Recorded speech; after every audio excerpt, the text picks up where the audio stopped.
pas adopté. Après l'article 16, nous avons l'amendement 1 rectifié quinquies. Monsieur Cadic.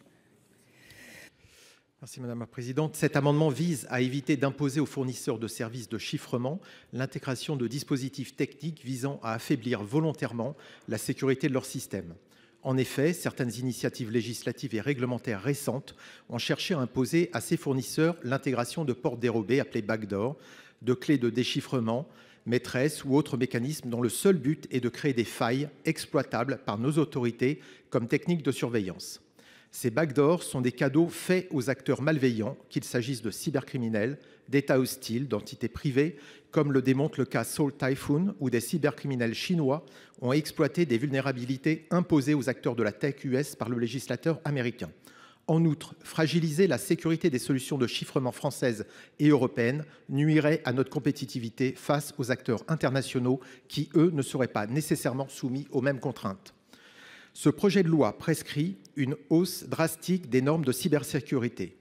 Où serait la cohérence si on acceptait que la loi autorise de créer sciemment des failles de sécurité? Cela irait à l'encontre des principes de sécurité reconnus au niveau international et imposés par la directive NIS 2. La loi que nous votons aujourd'hui doit empêcher cette possibilité. Nous devons respecter les principes fondateurs de la RGPD, protéger le droit à la vie privée et à la protection des données personnelles. Le chiffrement garantit une confidentialité absolue des échanges et des transactions numériques. Cet amendement a reçu un fort soutien de la part de l'écosystème cyber.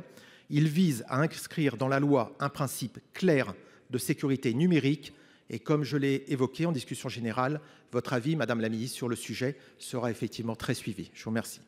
Je vous remercie. Avant de demander les deux avis, je vais mettre aux voix l'article 16. Qui vote pour? Qui vote contre? Il est adopté. Je demande maintenant sur l'amendement 1 rectifié quinquies l'avis de la commission. Merci Madame la Présidente. Donc cet amendement revient en fait sur une disposition qui a été votée il y a tout juste quelques semaines par le Sénat dans le cadre de l'examen de la proposition de loi sur la lutte contre le narcotrafic. Dans le but de renforcer la lutte contre les réseaux de narcotrafic, les groupes terroristes et au-delà, toutes les organisations criminelles qui tirent profit de la généralisation des messageries chiffrées et des difficultés pour les services de renseignement à accéder aux informations qui sont échangées sur ces plateformes.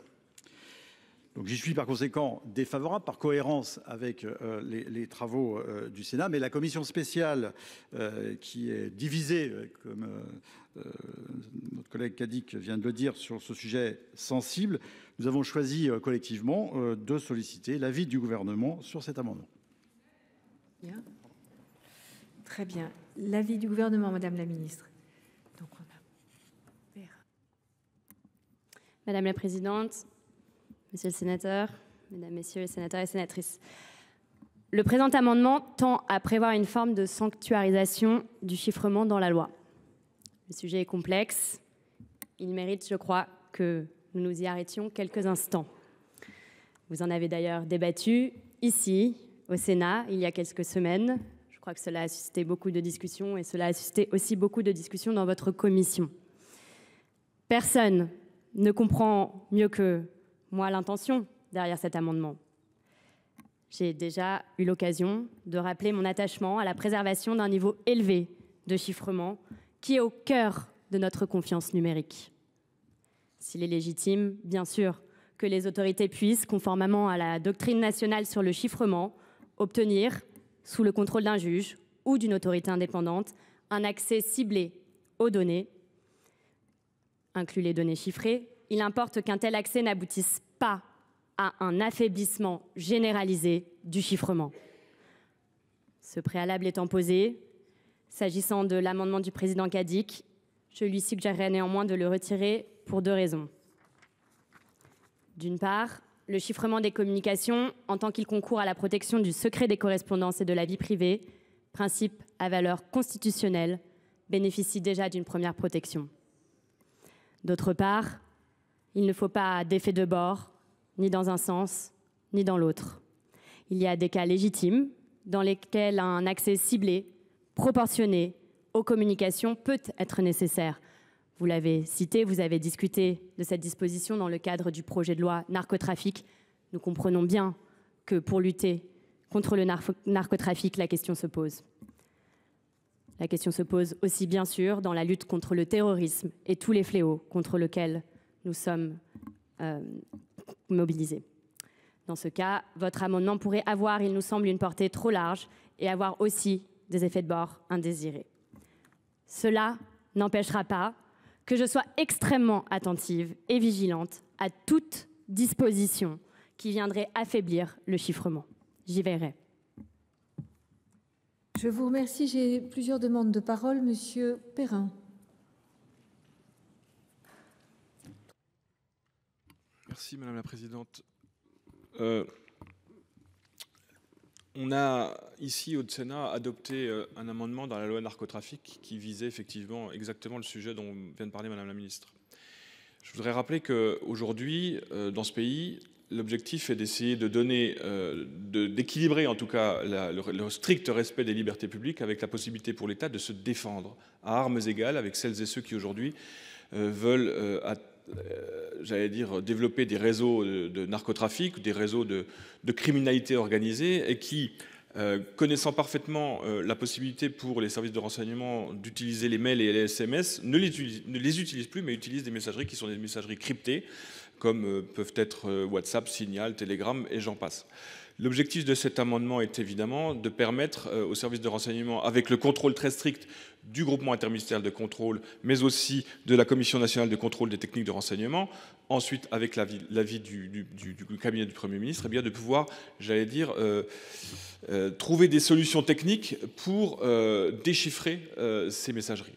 En aucune manière, il n'a jamais, enfin en tout cas, contrairement à ce qui est dit dans la presse ou porté par les entreprises du numérique, et ça a été dit tout à l'heure, qui font évidemment beaucoup de lobbying auprès d'un certain nombre de nos collègues, l'amendement de l'époque ne créait pas de porte dérobée ou de dispositif d'intrusion nouveau. Je rappelle que ces méthodes sont développées par un certain nombre d'organismes, que sont la DGSE, la DGSI, mais aussi le GCHQ en Grande-Bretagne, et que l'idée derrière tout ça, c'est que des solutions techniques permettent de fournir le contenu de communication chiffrée en implémentant des fonctionnalités par les plateformes dans leurs applications pour pouvoir ensuite mettre en œuvre ou ajouter un interlocuteur invisible aux conversations de manière à pouvoir écouter un certain nombre de personnes sur réquisition. Donc il n'est pas question ici de parler de backdoor ou de porte dérobée, j'aimerais quand même le rappeler une nouvelle fois. Et évidemment, je suis personnellement très défavorable à cet amendement parce que je pense qu'à un moment donné, il faut aussi se donner les moyens de lutter contre les fléaux qui nous entourent et on ne peut pas demander aux services aujourd'hui de se battre avec un pistolet à billes contre des gens qui ont des kalachnikovs, voire même maintenant des lance-roquettes. Merci. Monsieur Sory. Madame la Présidente, mes chers collègues, je comprends parfaitement la nécessité de respecter dans de nombreux domaines le chiffrement des données de certaines conversations. Toutefois, il existe aussi des impératifs concernant les intérêts fondamentaux de la nation et notamment sa sécurité. S'agissant du Code de la sécurité intérieure qui est évoqué ici, les évolutions proposées à l'article L871-1 consistaient à substituer à l'obligation de transmettre les conventions de déchiffrement dont les messageries chiffrées ne disposent pas, une obligation de mettre en œuvre les mesures techniques nécessaires afin de permettre aux services de renseignement d'accéder au contenu intelligible des correspondances et données qui y transitent. Cet accès est limité aux seules correspondances et données ayant fait l'objet d'une autorisation spécifique de mise en œuvre des techniques de recueil de renseignements après avis de la Commission nationale de contrôle des techniques de renseignement. Ces méthodes, à l'instar des interceptions légales, sont à distinguer des portes dérobées ou backdoor qui sont dénoncées dans cet amendement. Il s'agit au contraire de procédés connus dont la sécurité repose sur des fondamentaux cryptographiques solides et non sur la dissimulation et sont conçus afin de limiter l'accès aux données aux seules personnes autorisées. Il faut avoir conscience que cet amendement viendrait diminuer considérablement les possibilités nouvellement offertes aujourd'hui aux services de renseignement et pour ma part, je ne le voterai pas. Je vous remercie. Je vous remercie, Monsieur Dossus. Oui, c'est un peu paradoxal ce qu'on entend, puisque si le dispositif que vous avez décrit n'est pas une backdoor, alors vous ne serez pas concerné par cet amendement. Donc globalement, on peut voter cet amendement si ce n'est pas une backdoor que vous aviez prévue dans la PPL narcotrafic. Or, je suis désolé, Monsieur Perrin, mais ce que vous avez décrit comme système, c'est-à-dire une feature sur n'importe quelle application qui permettrait d'avoir accès à des conversations sur réquisition, c'est une backdoor. Et Se dire qu'elle resterait uniquement à l'usage des pouvoirs publics, c'est une chimère. Aujourd'hui, si vous affaiblissez, si vous intégrez dans les applications de messagerie des dispositifs qui permettent d'accéder aux conversations, vous affaiblissez toute notre cybersécurité, l'ensemble de l'écosystème, y compris nos conversations. On utilise tous des messageries cryptées aujourd'hui, et en intégrant ce genre de dispositif dans les applications de messagerie, vous nous affaiblissez tous. Le chiffrement, c'est la pierre angulaire de la cybersécurité. Donc cet amendement a pleinement sa place, c'est même le cœur, à mon avis, de ce texte sur le renforcement de la cybersécurité. C'est bien plus large que l'amendement qui a été voté sur la PPL narcotrafic. Aujourd'hui, on a besoin de se protéger de l'affaiblissement du chiffrement. C'est même l'ANSSI qui le dit. Je vais citer, puisque l'ANSSI dit qu'imposer un affaiblissement généralisé, c'est ce que vous proposez dans l'amendement de la PPL narcotrafic, des moyens cryptographiques serait attentatoire à la sécurité numérique et aux libertés de l'immense majorité des utilisateurs respectueux des règles, tout en étant rapidement inefficace vis-à-vis de la minorité ciblée. Donc moi, je me réfère au référentiel de l'ANSSI, et donc je préfère que si on veut se protéger de l'affaiblissement de toute forme de cybersécurité, on doit voter cet amendement. Merci, Monsieur Ouzoulia. Merci Madame la Présidente, Madame la Ministre, mes chers collègues, vous me permettrez de vous faire part de mon désarroi. Et je comprends tout à fait l'amendement déposé par notre collègue Cadic que je voterai.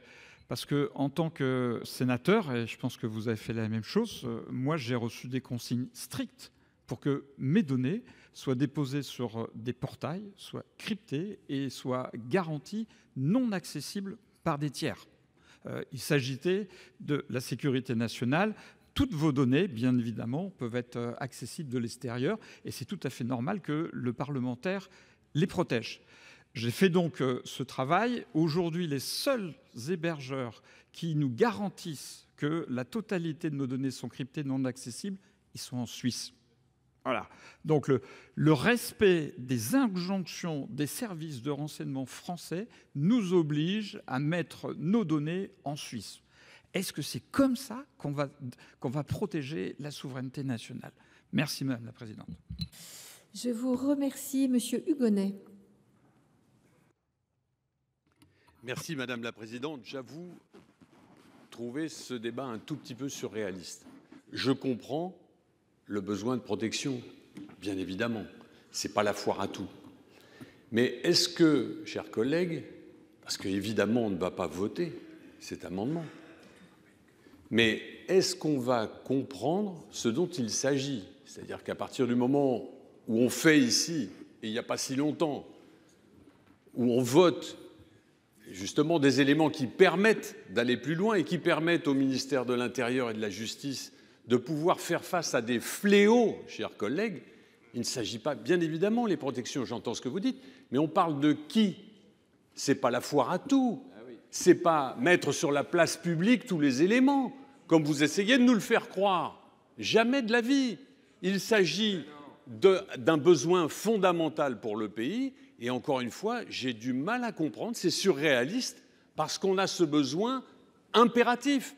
Ou alors, laissons prospérer, bien évidemment, et peut-être certains le souhaitent, le narcotrafic ou tous les trafics dans notre pays, mais allons-y, allons-y, parce qu'on sait ce que ça finance derrière aussi.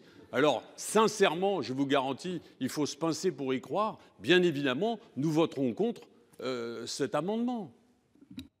Je vous remercie, Madame Morin-Desailly. Merci Madame la Présidente. Je crois que la question n'est pas de savoir si on veut lutter ou non contre le narcotrafic. C'est une évidence, contre la cyberpédopornographie également, ainsi que le terrorisme. La question, c'est de savoir si les mesures prises vont être efficaces et ne vont pas avoir des conséquences délétères. Je voudrais insister sur le fait que les grands spécialistes de la cryptologie Je pense à Guillaume Poupard, ancien président de Nancy, la CNIL, mais aussi Bruce Schneier. Et je reviendrai sur le cas de Bruce Schneier. Nous alertent tous sur l'immense régression que cela constituerait d'introduire des portes dérobées pour la sécurité des communications. Et quelles que soient donc les modalités de mise en œuvre par les acteurs, le résultat sera en substance le même. D'abord, un affaiblissement généralisé de la sécurité des communications avec les risques suivants. Tout d'abord, ça a été dit, la dégradation des droits et libertés fondamentaux, notamment le droit au secret des communications et de la liberté d'expression. Mais aussi et surtout l'exposition accrue de tous les Français à des possibilités d'espionnage massif, et on les connaît. Elles ont commencé déjà par les États étrangers qui n'auront aucune difficulté d'exploiter ces vulnérabilités.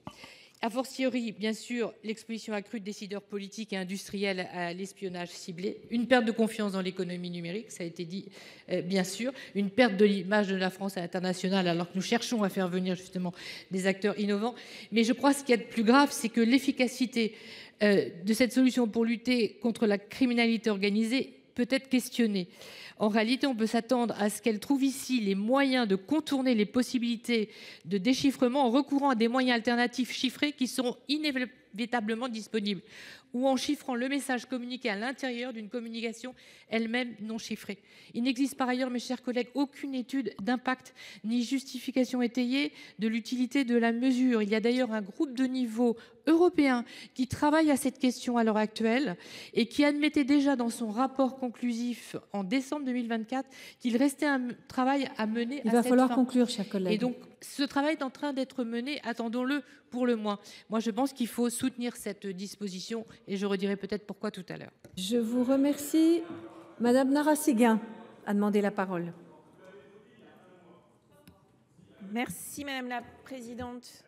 Je veux remercier le sénateur Cadic d'avoir déposé cet amendement que nous voterons avec le groupe socialiste parce que, ça a été déjà dit à plusieurs reprises, l'amendement qui a été voté, qui a été introduit un peu à la dernière minute en séance sur la proposition de loi narcotrafic n'était clairement pas le bon cadre pour discuter de ces questions de cryptographie de nos messageries et d'accès à ces messageries et de portes dérobées. Alors, il se trouve que dans une vie professionnelle antérieure, j'ai été spécialiste des questions de sécurité des systèmes d'information. Donc, je peux parler avec assez d'assurance pour dire qu'effectivement, il n'existe pas de système de portes dérobées qui ne puisse pas être exploité par d'autres que ceux qui les ont mis en place.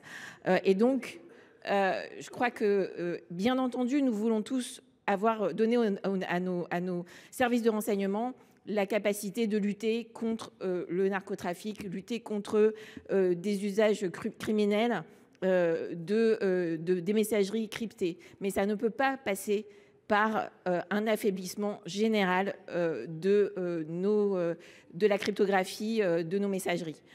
Et donc, je pense que c'est important, et le sénateur Dessus l'a très bien dit, si le système qu'on met en place avec nos services de renseignement est un système parfaitement sécurisé, alors il ne sera pas concerné par cet amendement. Le sujet, c'est bien d'assurer la cybersécurité de nos systèmes, et c'est pour ça que nous voterons pour cet amendement. Je vous remercie, Monsieur Hervé. Merci Madame la Présidente, mes chers collègues. C'est les arguments de notre collègue Jean-Raymond Hugonet qui me font intervenir. Je suis un peu gêné dans cet hémicycle quand on évoque la question de la protection de la vie privée des libertés publiques, qu'à chaque fois qu'on rappelle des principes, on nous oppose une forme de complicité qu'on aurait forcément avec tous les maux de la société. C'est quand même un raisonnement qui me pose un problème assez fondamental sur la manière dont nous légiférons. J'ai passé 10 ans mon mandat parlementaire à la CNIL.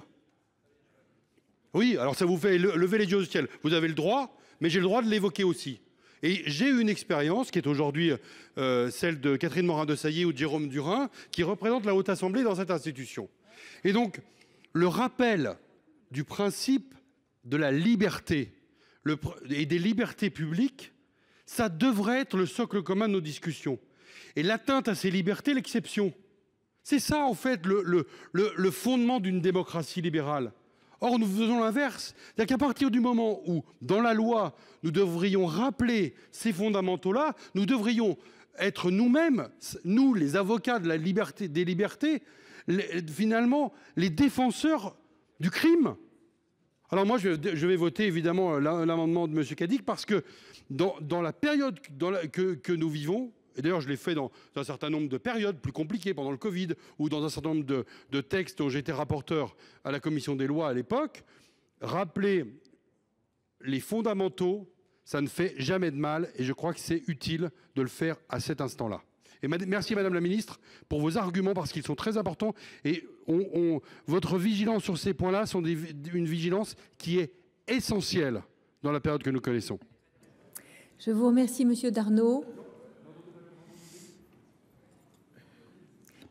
Oui, Madame la Présidente, je voudrais simplement m'arrêter quelques instants sur les arguments qui viennent d'être évoqués par le président Hervé, finalement qui détourne complètement le sujet originel, puisqu'il ne s'agit nullement, et je pense qu'ici personne peut être suspecté de ne pas défendre pied à pied les libertés publiques, mais enfin, pardon de le dire, drôle de façon que de faire et de fabriquer la loi, que celle qui consiste à voter il y a un mois une disposition et par un texte qui ne porte pas sur le sujet en question, de détricoter de façon insidieuse le texte. Voilà tout ce que je voulais souligner. Monsieur Dossus, pas la peine de commenter, simplement de vous dire qu'il est curieux comme façon de procéder, alors même qu'il semblait que c'était pour votre groupe aussi une priorité. Je vous remercie.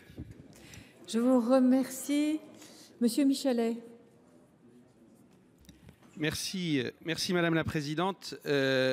Madame la Ministre, Monsieur le Président Hervé, vous avez très justement remercié Madame la Ministre pour sa position.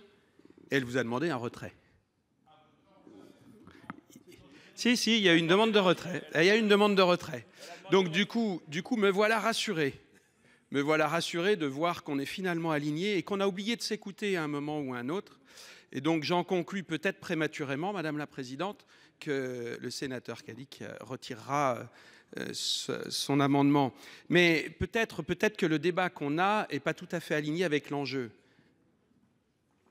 On parle là de suivre, de tracer les narcotrafiquants, les narcoterroristes qui utilisent des messageries cryptées. C'est ça finalement le sujet. Et la réalité dans notre vote, elle sera celle-ci. Est-ce qu'on a envie de laisser faire au regard de la situation, au regard de notre vote d'il y a un mois, ou pas? Je vous remercie, Madame Linkenheld. Non? Monsieur Milouli.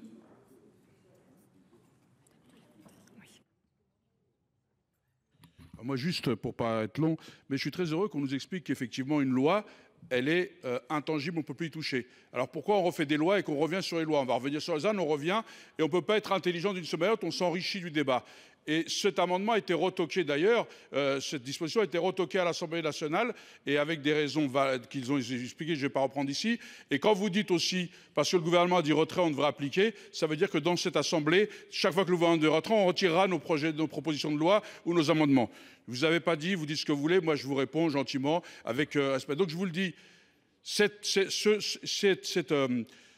proposition que nous fait Cadic, c'est pour garantir nos libertés. La liberté, c'est la première des sécurités. Et on ne peut pas réduire nos sécurités pour des faits divers, etc. Et en nous disant, mais si vous ne faites pas ça, c'est que vous ne voulez pas lutter. On veut lutter, mais on veut lutter dans le cadre du respect des libertés individuelles et collectives. C'est ça la démocratie. Sinon, qu'est-ce qui nous caractérise par rapport à d'autres États? Eh bien, en démocratie, les libertés publiques, les libertés individuelles doivent être respectées. Et je n'ai pas envie que mon intérêt, l'anonymisation, etc., ce sont des éléments qu'on doit défendre. On doit défendre des principes. Et c'est comme pour la géopolitique. Si on ne défend pas les principes et les rapports de force, se font aussi avec les valeurs qu'on défend. Et nos valeurs, c'est les libertés publiques. C'est une garantie de notre Constitution, de nos institutions. Et la République, c'est aussi ça, c'est la garantie des libertés. Et la première des sécurités, c'est la liberté. Je vous remercie, Madame de La Gontrie.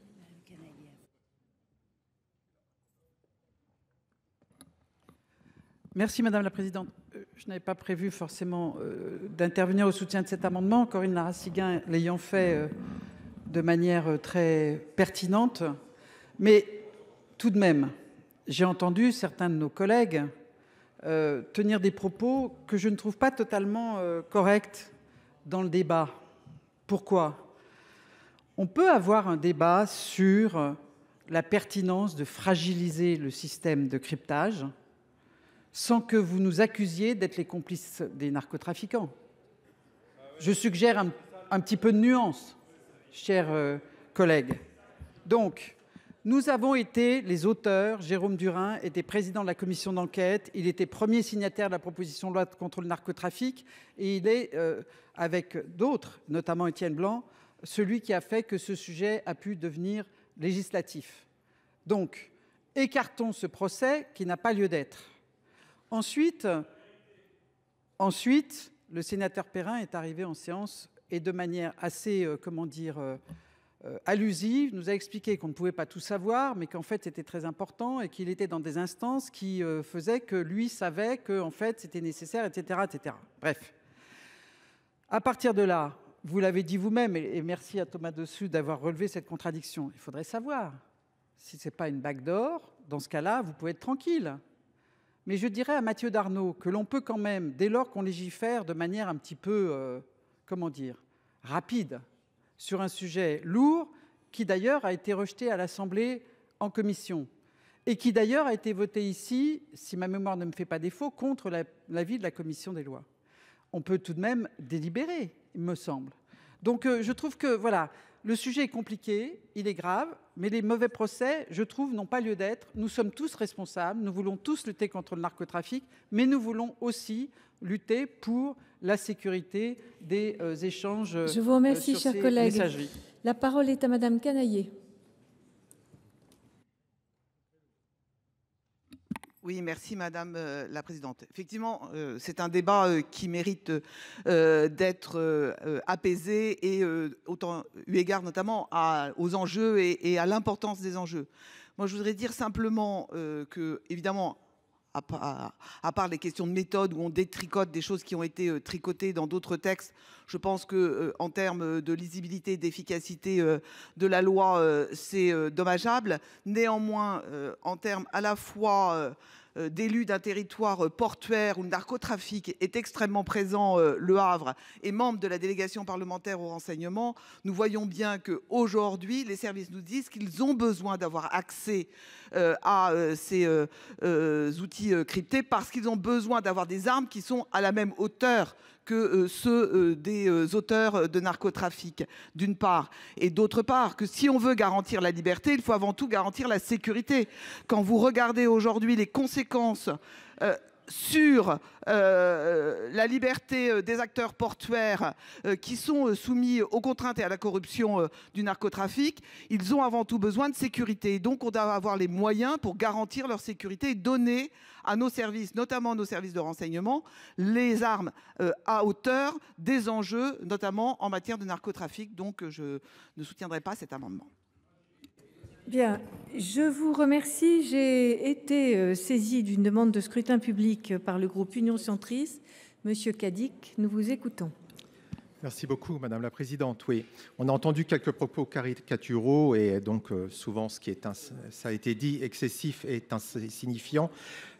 Pour ma part, je suis un sénateur qui, en 1999, quand il a lancé sa place de marché, a été hacké moins de 24 heures après le lancement. Et je crois que j'y connais un petit peu quand même sur le sujet. Donc, en réponse au vote sur la loi narcotrafic, qui n'était pas dans la demande de la commission spéciale sur le narcotrafic. Ça n'était pas une demande, j'étais le vice-président, ce n'était pas dans le rapport. Donc, ça a été rajouté, ça a été discuté ici dans des conditions, je ne reviendrai pas dessus, puisqu'il y avait une volonté d'être, qu'il y ait un consensus sur le sujet, donc c'est passé comme ça. Et évidemment, ce vote n'est pas du tout passé à l'Assemblée nationale. Dès la commission, il a été recalé à l'unanimité. Donc il n'y a plus cette disposition.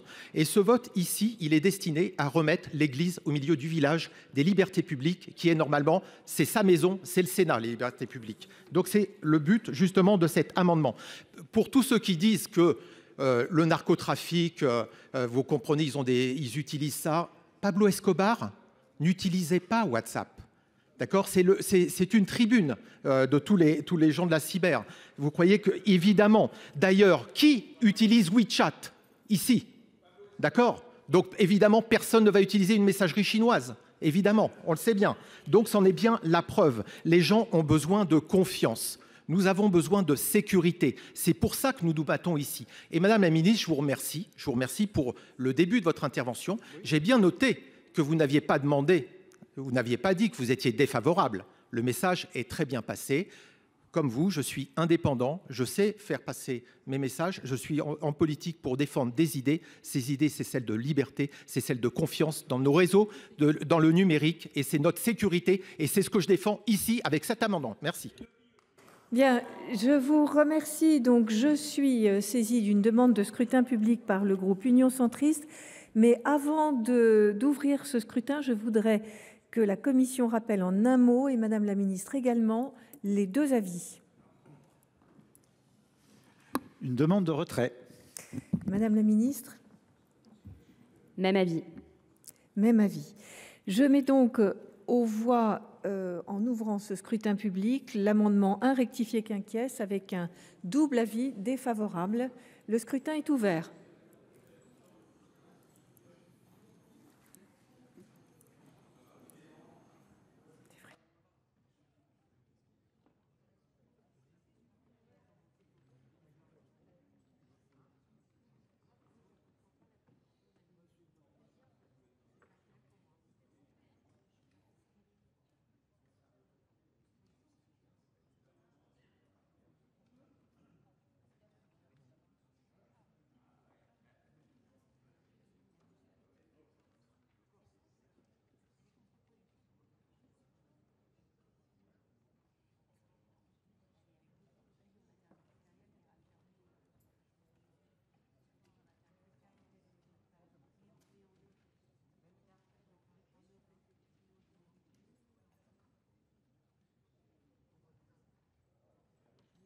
Ne demande à voter.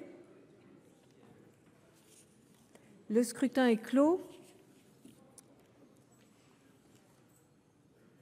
Je vous donne le résultat. 334 votants, 315 exprimés, pour 181, contre 134. L'amendement est adopté.